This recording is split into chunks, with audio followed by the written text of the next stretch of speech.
Bonjour à toutes, bonjour à tous. Nous sommes ravis de vous retrouver et de reprendre ce matin notre rythme des matinales RSM. On en profite pour vous souhaiter à tous une excellente rentrée. Donc les matinales RSM, pour ceux qui ne nous connaissent peut-être pas, ce sont nos rendez-vous du vendredi matin lors duquel on aborde l'actualité de vos entreprises, qu'elles soient sociales, fiscales, financières ou RH. Et aujourd'hui, on vous propose la thématique du report de la réforme de la facturation électronique avec cette grande question, faut-il rester mobilisé ? Je n'en dis pas plus et je vais laisser la parole à nos experts du sujet pour se présenter et dérouler la présentation. Vous êtes bien entendu libre de poser toutes vos questions dans le chat et nous prendrons un temps pour y répondre. Merci Aurélia. Donc on va commencer par un petit tour de présentation puisque nous sommes 3 intervenants spécialisés sur le sujet aujourd'hui pour aborder ce point de la facturation électronique. Donc je vais laisser Mathilde puis Mathias se présenter. Bonjour à tous, je me présente, donc Mathilde Jounot, je suis directrice au sein du département expertise conseil d'RSM. Et donc, pour ma part, je suis spécialisée sur les sujets de dématérialisation et de facturation électronique. Et je suis, comme mes 3 camarades, référente nationale sur le sujet au niveau d'RSM. Donc, bonjour à tous, Mathias Crotreau, directeur conseil. J'interviens sur des sujets de transformation de la fonction finance et spécialisé sur des sujets de dématérialisation des factures et facturation électronique depuis plusieurs années. Et donc Bertrand Dufour, je suis associé chez LSM, je suis en charge du pilotage de nos activités d'expertise comptable. On a la chance de travailler sur ces sujets depuis longtemps avec Mathilde et Mathias.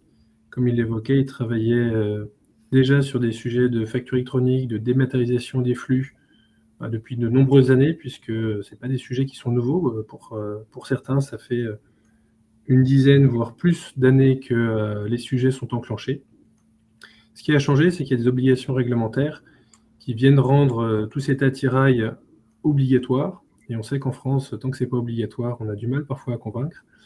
Un de nos points aujourd'hui, ça sera de rappeler les contours de cette réforme, qui, comme vous le savez certainement, a fait l'objet d'une communication un peu maladroite de l'administration juste avant les vacances, pour dire qu'ils souhaitaient décaler la mise en application. On va revenir un petit peu sur cette annonce, on va revenir également sur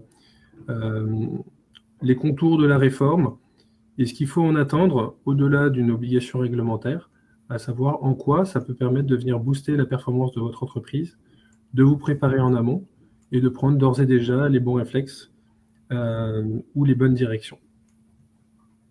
Donc on a un petit sommaire.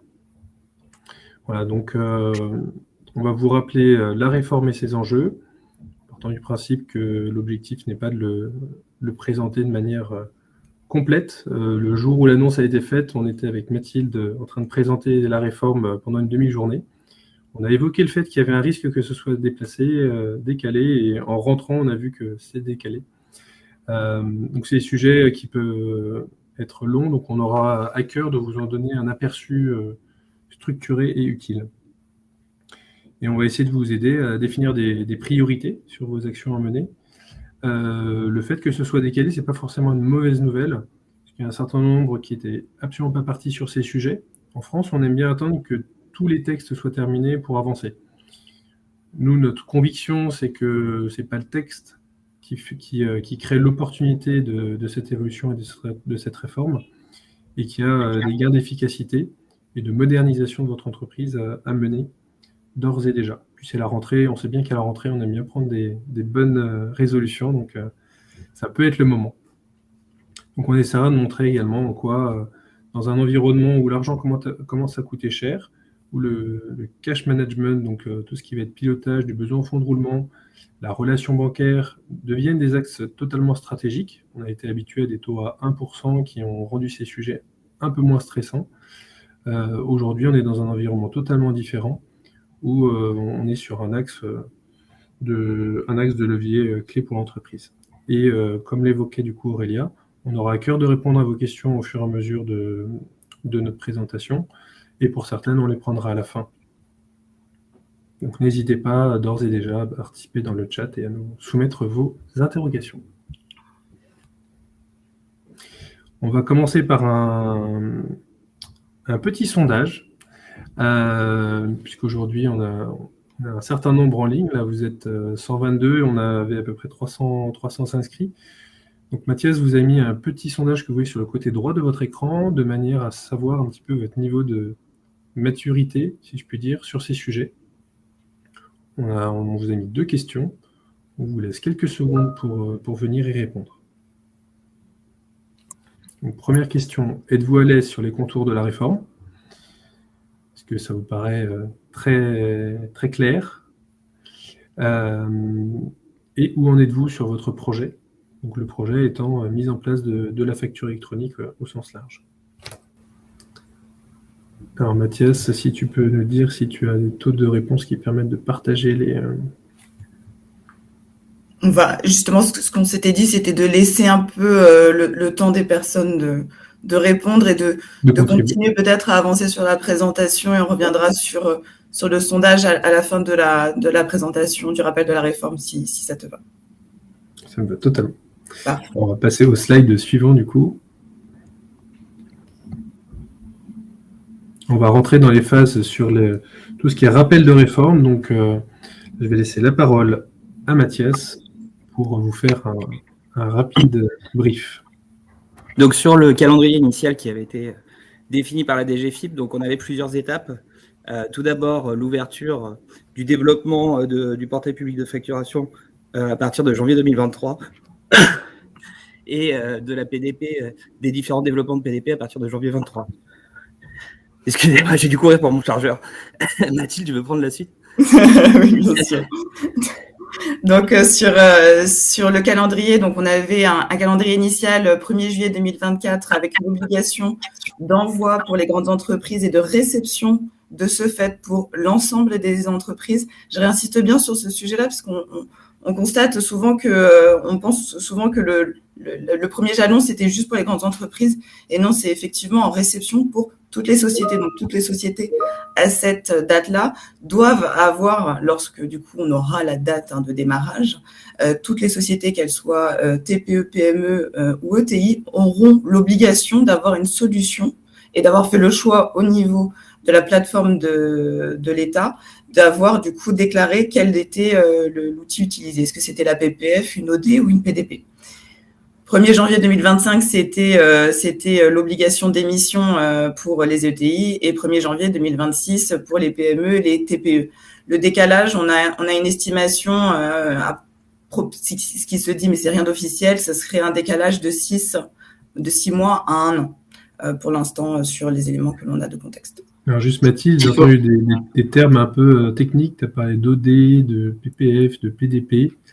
Peut-être rappeler. Je pense que c'est bon pour tout le monde, mais peut-être rappeler simplement les différents acteurs qui interviennent dans la chaîne de la facture électronique. Tout à fait, tu as raison. Donc la PPF, c'est la plateforme publique de facturation qui est l'équivalent pour ceux qui travaillent déjà avec des entités publiques, qui est l'équivalent de Chorus Pro, qui a été déployé il y a quelques années, puisque la France a fait le choix de déployer dans un premier temps les entités du public pour le passage à la facturation électronique et ensuite le passage sur les entités du privé après. Donc ça, c'est la plateforme qui sera du coup disponible et qui sera gratuite et mise à disposition pour toutes les entreprises. Ensuite, la France a fait le choix d'avoir des tiers qui seraient des tiers de confiance et accrédités par l'État. Donc, ce sont les PDP. Donc, ce sont des éditeurs de logiciels qui vont être accrédités, qui sont en cours d'accréditation. Et donc, on aura la liste en décembre 2023. Et enfin, il y a les OD, donc ce sont ceux qui seront dans le circuit, qui continueront à avoir un rôle dans la réforme. Et eux, à la différence des PDP, seront en fait c'est l'équivalent en termes d'éditeurs, en termes de solutions. Sauf qu'eux, ils n'ont pas fait le choix d'être accrédités par l'État. Et ce qu'il faut... Vas-y, je t'en prie. Mais juste ce qu'il faut retenir par rapport à ce qu'évoquait Mathilde, c'est que le report de la réforme qui a été annoncé courant juillet ne veut pas dire que la réforme ne sera pas mise en place. Et en plus de ça, ce report ne sera pas de 3, 4 ans. Ça sera sur une échéance plus courte d'après les premiers échanges qui ont lieu entre les différentes associations, que ce soit la FNFE, la Fédération nationale de la facturation électronique ou le MEDEF. Les reports seront sur une durée qui va être plus courte, comme évoquait Mathilde, entre 6 mois et 1 an, et peut-être certaines échéances qui ne seront pas décalées. Donc c'est pour ça qu'on souhaitait faire ce webinaire, pour bien insister sur la nécessité de lancer quand même certaines actions, tout en attendant le planning qui sera défini dans le projet de loi de finances 2024. Il était évoqué que le calendrier ne soit que raccourci, donc qu'on soit dans un temps plus court. Ce qu'il faut comprendre, c'est qu'aujourd'hui, il y a beaucoup d'éditeurs qui se sont positionnés pour devenir PDP, que pour autant, pour faire des phases de test, il faut que la PPF, donc la plateforme, le portail public de facturation, soit opérationnel, ce qui n'est pas le cas. Donc en fait, il y a une sorte d'enchaînement d'actions nécessaires pour arriver à un environnement technologique fiable, qui rend aujourd'hui difficile le choix des prestataires. On a un environnement technique globalement connu. On sait que la réforme présente des enjeux, notamment en termes de collecte de TVA pour l'État, qui sont fondamentaux et très significatifs. Ça va se passer. Mais aujourd'hui, voilà, on a ce besoin qui a été ressenti de décaler, en tout cas, la première mise en application avec un calendrier qui était jugé un petit peu court.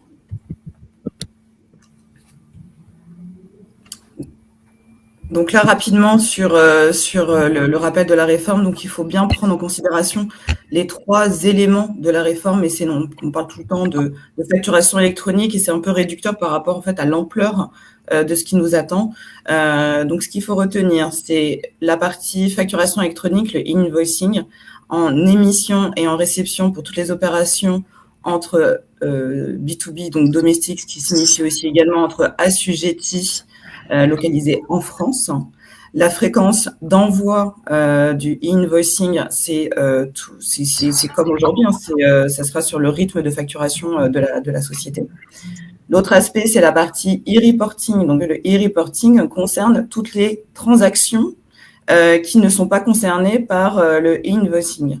C'est-à-dire que pour une société qui travaille avec l'étranger ou avec des particuliers ou avec des non-assujettis, il ne pourra pas émettre de facturation électronique. Et donc, de ce fait, il devra envoyer un e-reporting à l'administration fiscale pour que l'administration fiscale ait l'exhaustivité des flux économiques de la société. Et en réception également, si vous avez des opérations qui viennent de l'étranger, hors import de biens, de ce fait, il faudra aussi également déclarer aussi en e-reporting pour l'autoliquidation, etc., tous ces éléments-là. Important aussi à retenir sur le e-reporting, c'est que cet envoi-là ne sera pas au rythme de la facturation, mais se fera par décade et en fonction du régime de TVA de la société qui émet ou qui reçoit en fait les factures. Et donc, de ce fait, si vous êtes au régime réel, normal, en mensuel, vous aurez du coup une obligation d'envoyer tous les 10 jours ce e-reporting à l'administration fiscale. Et si vous êtes en trimestriel ou en annuel, c'est tous les mois. Et enfin, le dernier élément aussi qui est peu connu dans ce qu'on constate dans les échanges avec les entreprises, c'est la partie e-reporting de données de paiement qui est un e-reporting qui est obligatoire à partir du moment où la société est en prestation de service et où sa TVA est exigée sur les encaissements. Et donc, de ce fait, comme le terme de la réforme, c'est pour l'État pré-remplira la déclaration de TVA, pour être en mesure de pré-remplir la déclaration de TVA, il faudra envoyer, du coup, c'est tout le détail en fait du paiement des factures effectuées sur le mois. Et donc ça sera un e-reporting qui sera envoyé tous les mois. Il y a un petit enjeu là de dialectique, c'est-à-dire en fait on parle de facture électronique. En réalité, le sujet c'est plutôt la dématérialisation totale du cycle de facturation. C'est-à-dire que l'État va venir suivre tous les statuts et la vie d'une facture entre son envoi à un client, l'accord du client pour la facture, le paiement de la facture, et toutes ces informations vont remonter au fur et à mesure de la vie de la facture auprès de l'État. Je complète juste également, il y a une question dans le chat qui correspond bien au sujet qu'on aborde. Pour la partie qu'on appelle B2J, donc en gros, quand on facture les entités du secteur public, aujourd'hui, on doit utiliser Chorus Pro, La PPF va reprendre l'architecture Chorus Pro. Enfin, on va repartir de zéro, mais les entités aujourd'hui TPE qui facturaient en B2J, donc l'État, au lieu de le déposer sur Chorus Pro, devront le déposer sur le portail de facturation. Sur ce point-là, les spécifications détaillées qui ont été publiées fin juillet, qui sont des spécifications qui permettent de préciser les contours de cette réforme de manière technique, précisent que sur les flux B2J, donc qui sont avec les administrations, suivront les flux B2B. Donc on est exactement sur l'équivalent d'un flux avec une entreprise dès lors qu'on est avec une administration. Et autre précision aussi sur cette slide qui a son importance, c'est que le dernier aspect, là, ce qu'on vous a présenté sur le e-reporting de données de paiement, beaucoup d'entreprises, justement, pour sortir de cette contrainte-là, puisque cette contrainte, c'est une nouvelle contrainte réglementaire, c'est-à-dire qu'il faudra lettrer absolument l'ensemble de vos comptes quand vous recevez, c'est sur la partie lorsque vous recevez du coup des fonds.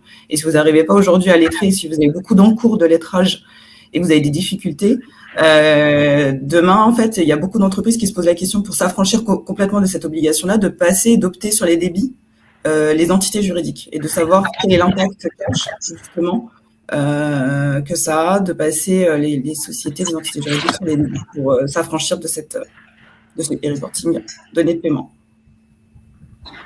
Et donc, ça fait le lien avec les enjeux de cette réforme.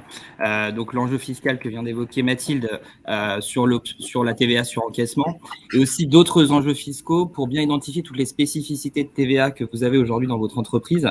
Ce qu'il faut avoir en tête, c'est que demain, on va être dans l'obligation, dans le format structuré, quand on parle de facturation électronique, c'est qu'on passe d'un visuel PDF à un format structuré, c'est-à-dire un format de données, dans lequel il faudra identifier les spécificités de TVA avec des codes TVA selon les natures des opérations, si on est exonéré de TVA, si on est dans le cadre de mentions spécifiques pour cette exonération. Donc, il est important de bien identifier toutes vos spécificités de TVA. Également, les difficultés que vous pourrez rencontrer sur les différents flux que vous avez d'un point de vue juridique ou fiscaux. Et ça fait le lien avec l'approche process. Dans les processus, il est nécessaire de bien identifier tous les processus de facturation qui sont existants, autant sur le sortant et sur l'entrant. On vous fera un petit focus avec les spécificités de chacun d'entre eux et d'identifier les cas d'usage. Aujourd'hui, l'administration a identifié une trentaine de cas d'usage. Donc, à quoi correspondent les cas d'usage? C'est tout ce qui sort d'un cadre général de la facturation. On peut prendre l'exemple d'une facture multi-livraison, multi-bon de commande, d'autofacturation. Ça va être la nécessité de repréciser de manière détaillée quels sont ces cas d'usage et comment demain vous allez devoir les traiter. L'administration précise le traitement sur les plateformes de dématérialisation, mais il sera nécessaire d'identifier en amont, que ce soit dans vos outils ou même en termes de process, comment vous allez devoir traiter ces cas d'usage. On a aussi des enjeux IT data. Tout d'abord sur les référentiels fournisseurs et clients. Ce qu'il faut bien avoir en tête, c'est qu'aujourd'hui, on envoyait une facture à une adresse postale ou une adresse mail. Demain, la clé pour transmettre une facture sera le numéro de sirène. Donc, il sera nécessaire d'avoir des référentiels clients de qualité pour pouvoir transmettre des factures. Donc ça, par retour d'expérience, c'est un enjeu assez important parce que historiquement, les référentiels clients n'étaient pas toujours propres au sein des entreprises. On n'avait pas toujours des sirènes qui étaient bien qualifiées. Et donc là, ça sera demain la clé pour pouvoir transmettre sa facture. Ensuite, on a des enjeux outils, donc la maturité de vos applicatifs à faire de la facturation électronique et également les interfaces qui sont à prévoir. On peut avoir plusieurs options sur ces interfaces. On va avoir la possibilité de mettre en place des couches intermédiaires ou bien directement des interfaces avec la PDP ou bien avec le portail public de facturation.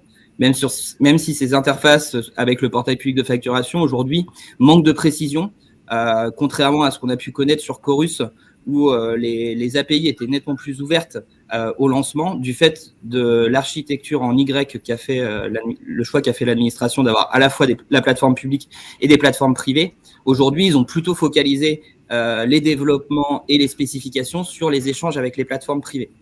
Donc, il y a aussi ce sujet interface qui sera nécessaire d'appréhender. Et pour finir, un aspect organisationnel pour bien accompagner les équipes, qu'elles soient les équipes comptables, les équipes administration des ventes et les équipes DSI sur la mise en place de cette réforme. Ce qu'il faut avoir en tête, c'est que ça touche l'ensemble des directions. Donc, par retour d'expérience, sur les projets qu'on mène, on a à la fois la DAF, la DSI et la direction commerciale qui sont impliquées. Et il peut y avoir aussi la direction achat sur les flux entrants. Et deuxième aspect sur l'aspect organisationnel, la nécessité de s'accorder avec ses partenaires commerciaux, que ce soit ses clients ou ses fournisseurs, sur le traitement des flux de facturation électronique demain. On reprendra des cas d'usage selon des secteurs, mais il est nécessaire de bien s'accorder avec ses clients sur demain le fonctionnement qui sera choisi par l'entreprise sur la facturation électronique. Et pour finir, le choix de la PDP. Donc, comme le disait Bertrand, il y a un certain nombre d'éditeurs qui se sont portés candidats PDP.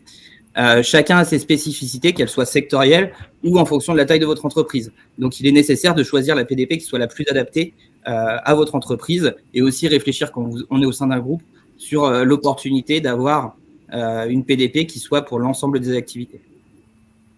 Et le dernier point sur la partie organisationnelle, c'est l'opportunité d'avoir une centralisation plus forte sur les flux de facturation.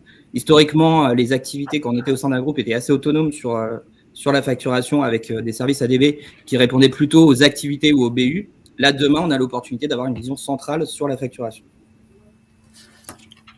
Comme on l'évoquait tout à l'heure, une des frustrations actuelles sur ce sujet, c'est qu'on ne va pas sélectionner une PDP puisque aucune n'a obtenu l'accord formel d'être PDP. Donc, en fait, il y a un certain nombre d'entreprises qui disent je ne peux pas choisir ma PDP, donc je vais attendre. Il faut quand même voir que la PDP, on ne pourra pas choisir avant en gros janvier et que la réforme nécessitait normalement un choix de manière à être opérationnelle au 1er juillet 2024. Pour autant, le volet organisationnel qu'évoque Mathias est clé parce qu'en fait, finalement, le plus long, c'est pas de choisir votre PDP, c'est de s'assurer que votre organisation présente un niveau de maturité, d'interfaçage, d'interconnexion suffisant, même de processus, pour collecter la donnée qui ensuite fera l'objet de transmission sous un format informatique. Donc le sujet clé là-dedans, c'est votre niveau de maturité d'entreprise, d'outils. Il ne faut pas s'arrêter à je ne peux pas choisir ma PDP, donc j'y vais pas. C'est un faux sujet, si je puis dire.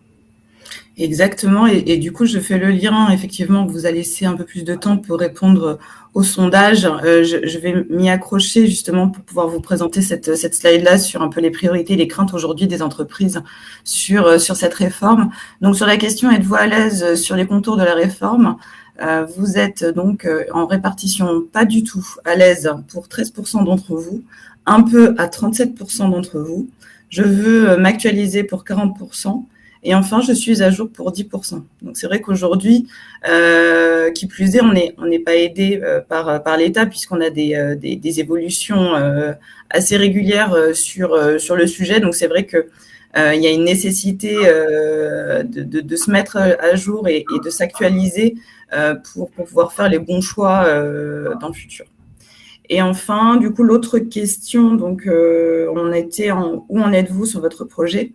Donc, 29% n'ont pas débuté le projet, 44% sont en cours de réflexion, 10%, donc ce qui fait que plus de la moitié d'entre vous n'ont pas encore enclenché de projet.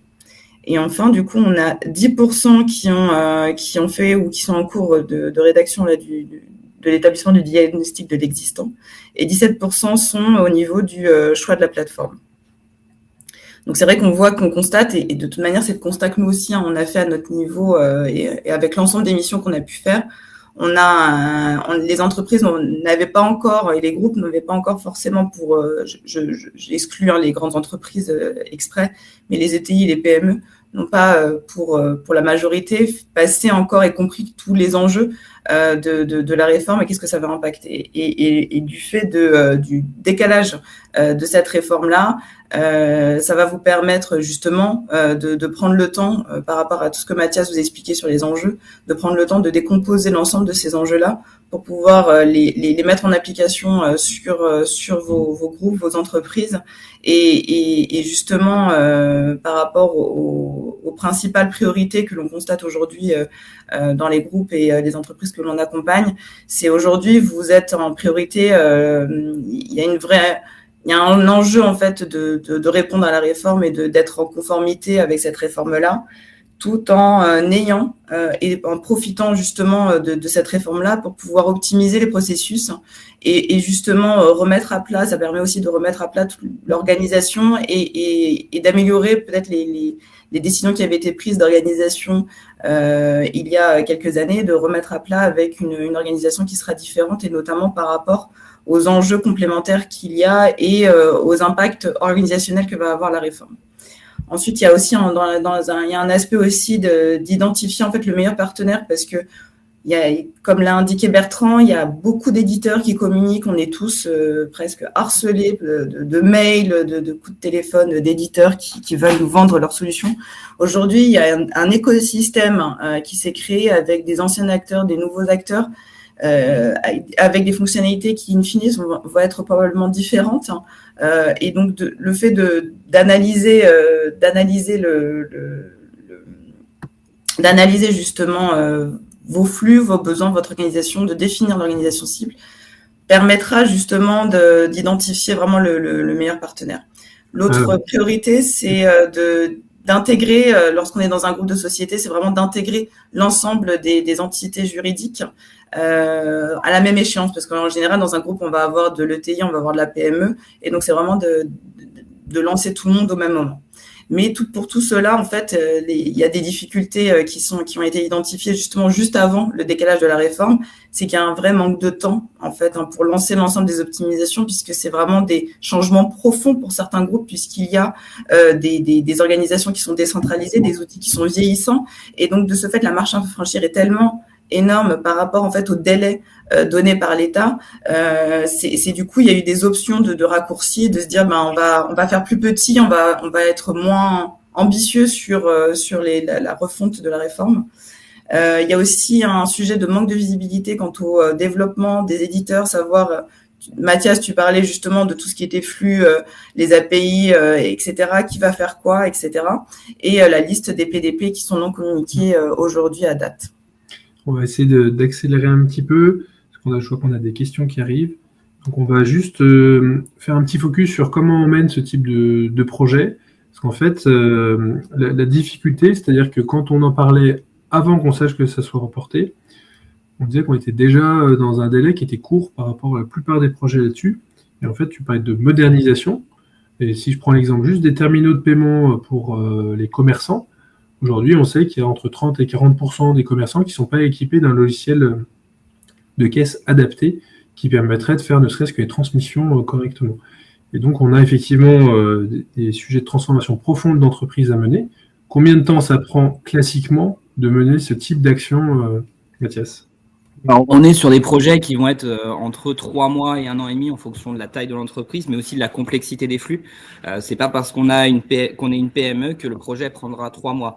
En fonction des typologies de flux de facturation, si on a des factures avec multi-tiers, que ce soit payeur, commandeur ou acheteur, si on a de l'autofacturation, le projet sera plus long que 3 mois. Et nous, dans aujourd'hui les projets qu'on suit, on a des projets qui vont jusqu'à 1 an et demi, voire 2 ans. En fonction de la complexité.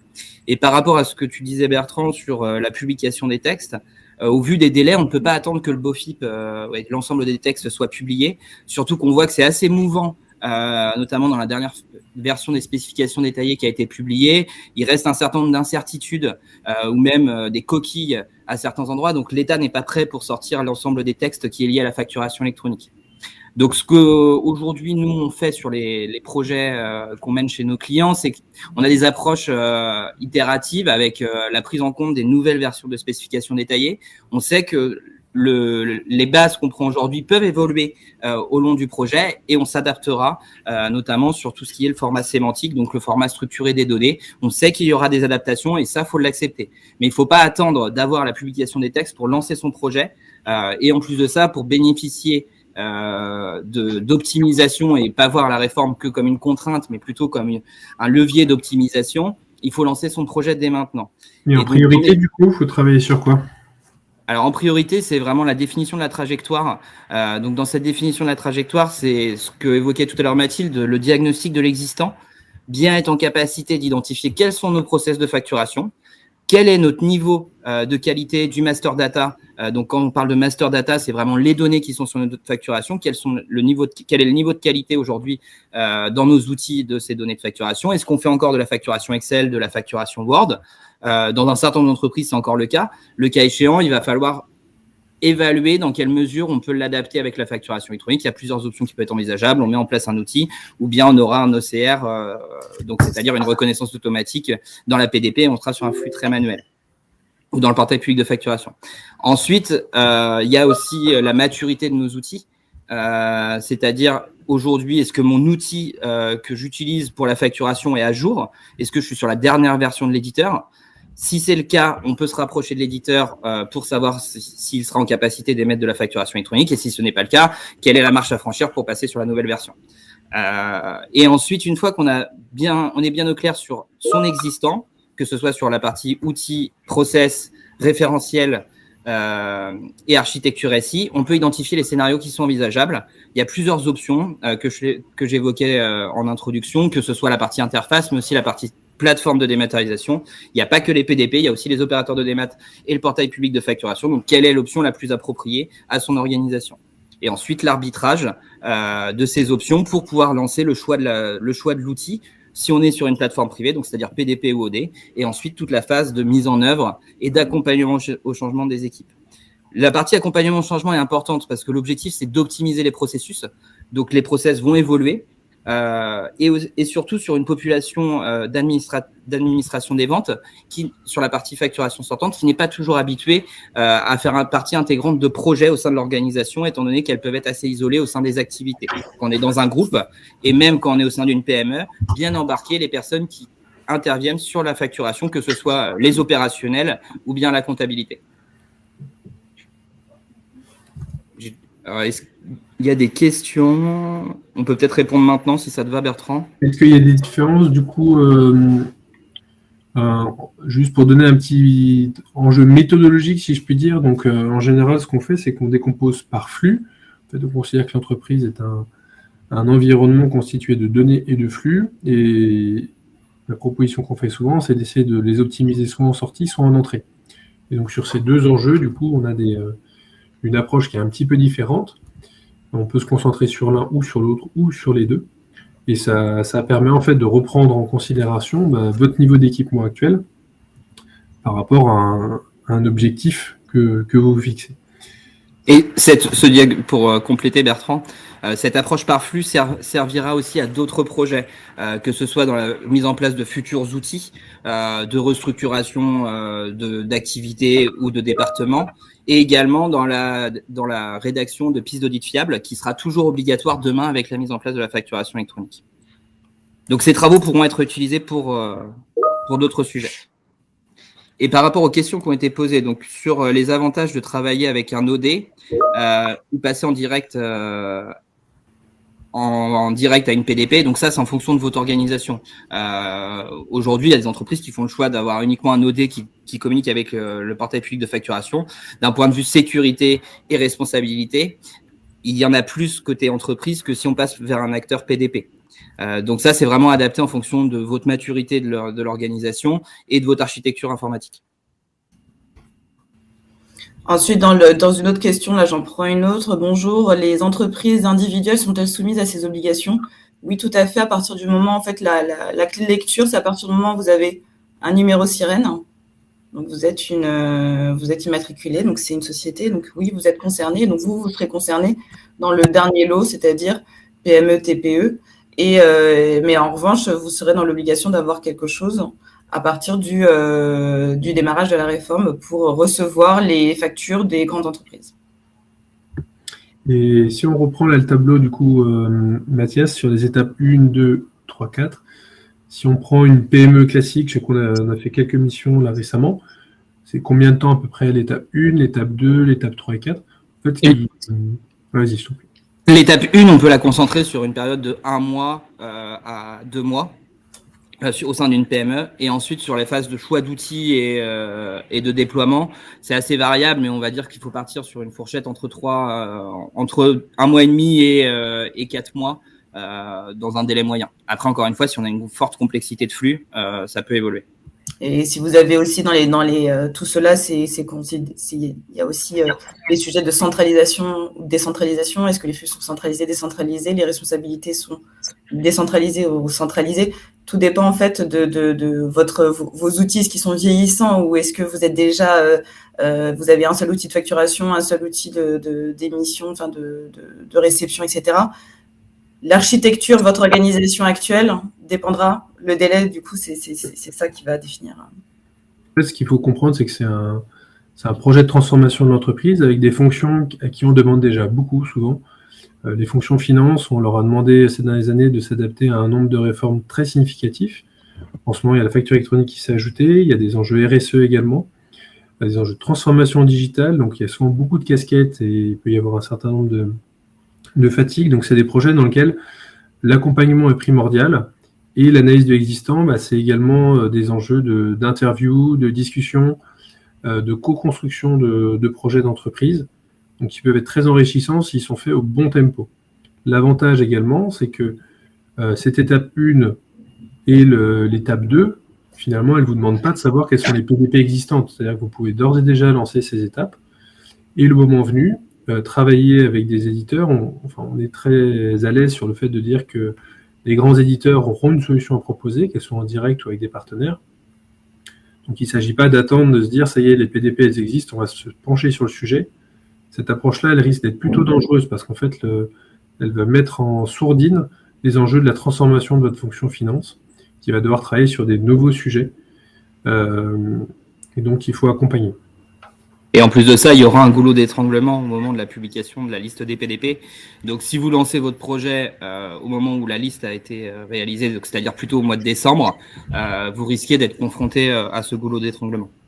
Et probablement, et là on commence à le voir, parce qu'on a au niveau des éditeurs, il y a des éditeurs qui vont faire des choix.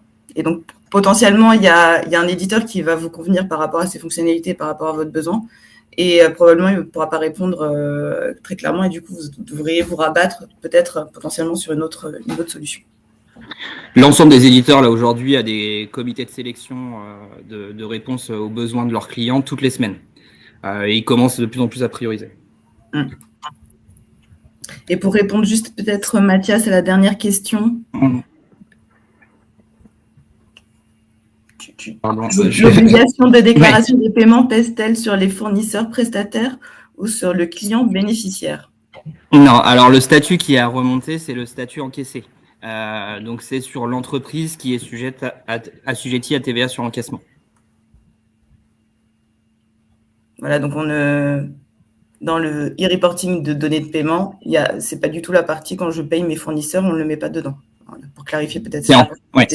C'est encaissé et pas payé. Voilà, c'est ça. Mais il est question quand même qu'il soit fait mention après dans le reporting notamment, de devoir mentionner à travers quel compte on l'a versé. En fait, ce qu'il faut comprendre, c'est où on va avec ces réformes.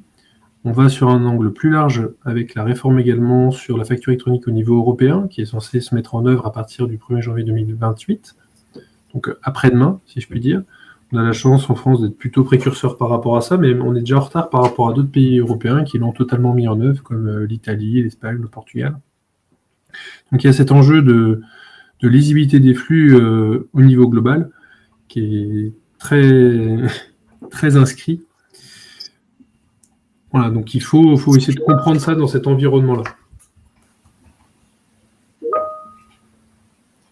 Peut-être. Ensuite, rapidement, sur comment vous devez prioriser vos actions pour pouvoir mettre en place tout cela.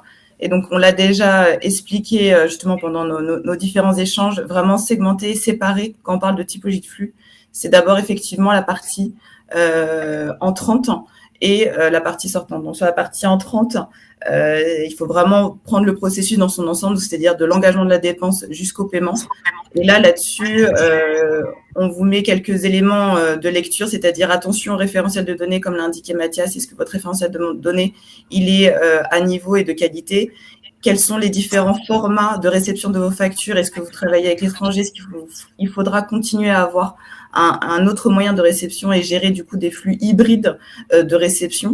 Et donc, c'est-à-dire de continuer à avoir une multi-réception de flux et anticiper aussi les impacts organisationnels si aujourd'hui la réception des flux se fait de manière décentralisée. Et donc là, il va y avoir une centralisation très forte et de manière instantanée et non pas progressive.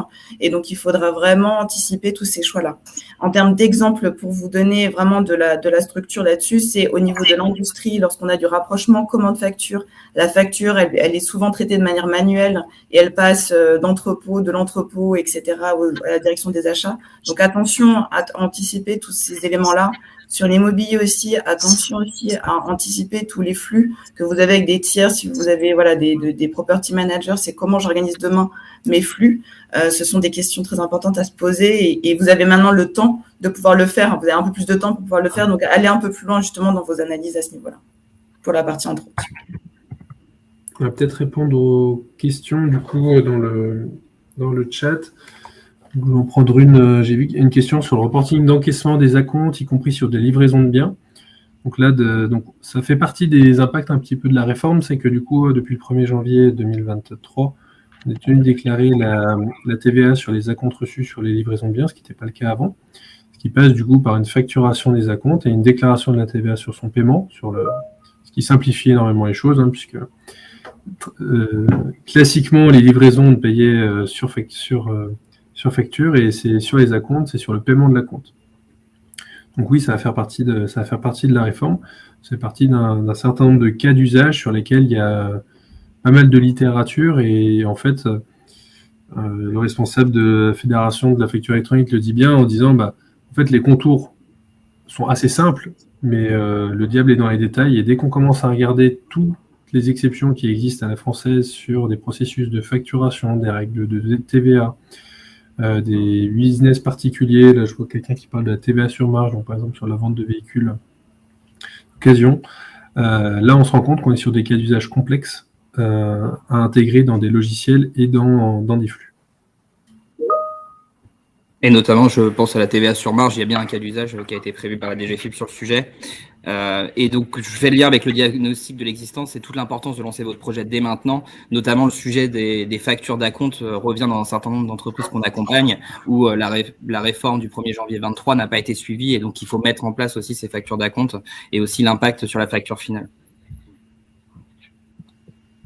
Une question qui était sur j'ai un numéro sirène, mais j'ai une TVA forfait de TVA donc qui n'est pas facturé, pas de facturation de TVA. Donc là, la partie facturation électronique concerne principalement les transactions B2B avec de la TVA. Par contre, il y aura peut-être des sujets de e-reporting pour que les transactions qui ne rentrent pas dans ce champ soient déclarées. Est-ce qu'il y a des questions auxquelles on n'a pas répondu? Je pense qu'on est bon en termes de... Je crois qu'il y a juste Cécile qui voulait une précision. Mathilde, quand tu parlais des entreprises individuelles qui étaient soumises à ces obligations, elle a demandé donc pour les auto-entrepreneurs aussi. Eh oui. Voilà. Tout à fait. Tout à fait. Il y a une question qui vient d'arriver, comme ça on va y répondre. On répond peut-être rapidement. Pour les trop versés par les clients, facture 10K reçue 12K, comment se passe le e-reporting des paiements? Eh bien, ça fait partie des grandes questions où l'administration fiscale, justement, sur tous ces cas d'usage-là et toute la phase de test va permettre justement de remonter tous ces cas-là pour qu'elle puisse préciser. Moi, je vous allez sur le site d'impôt.gouv, il y a tout un lien avec la FAQ qui est mis à jour de toutes les questions de ce type et l'administration fiscale y répond. Je vous conseille grandement d'y aller. C'est très riche en termes de données. Et sur la dernière version des spécifications du 31 juillet, il y a des précisions sur les corrections de statut d'encaissement, où il va falloir venir corriger à chaque fois, même quand on a des encaissements partiels, venir renseigner l'encaissement partiel qui a été réalisé. Et sur le trop perçu, ça reste encore des éléments qui restent à préciser. Et Peut-être sur les points d'attention, je ne vais pas le redescendre en détail. On peut prendre plutôt les points d'attention sectoriels que l'on a sur l'order to cash, donc c'est-à-dire la facturation client. On va avoir des spécificités qu'il est nécessaire d'appréhender. On peut prendre le cas de l'autofacturation. Dans le cadre de l'autofacturation, on a souvent des pratiques historiques qui sont soit sectorielles ou soit au sein de l'entreprise, avec un certain nombre de retenues qui déterminent des nets à payer. Donc ça, il est nécessaire bien de revoir ces autofacturations pour savoir comment demain on va devoir traiter les flux qui sont au-delà du flux fournisseur finalement qui apparaît sur l'autofacturation, sur les autres spécificités. Et ensuite, on va avoir tout ce qui est de manière générale la facture avec du multi-tiers, que ce soit des groupements ou des payeurs qui soient différents de l'entité qui est facturée. Et ça, l'impact référentiel n'est pas neutre, donc il va falloir être en capacité de bien identifier les différents tiers qui sont sur cette facture. Et au-delà de ça, de bien les faire apparaître dans les bonnes balises sur les factures. Donc avec des gros enjeux dès lors qu'on est sur du multi-tiers. C'est donc la fin de notre webinaire. On espère que vous avez pu trouver des réponses à vos questions et un éclaircissement. Et si on refait le sondage, il sera un petit peu meilleur, on va dire. N'hésitez pas, si vous le souhaitez, vous pouvez continuer les échanges. Vous avez du coup nos adresses. On sera ravis de vous le compléter un petit peu en fonction de vos situations personnelles. Merci à tous pour votre attention. Merci à tous les trois en tout cas. Je pense qu'à la question « Faut-il rester mobilisé ?», la réponse est très claire. Merci. On vous précise que ce webinaire sera disponible en replay et on vous donne rendez-vous très prochainement pour d'autres thématiques liées à nos métiers RSM, expertise comptable, audit et conseil. Merci à tous. Très bonne journée. Au revoir.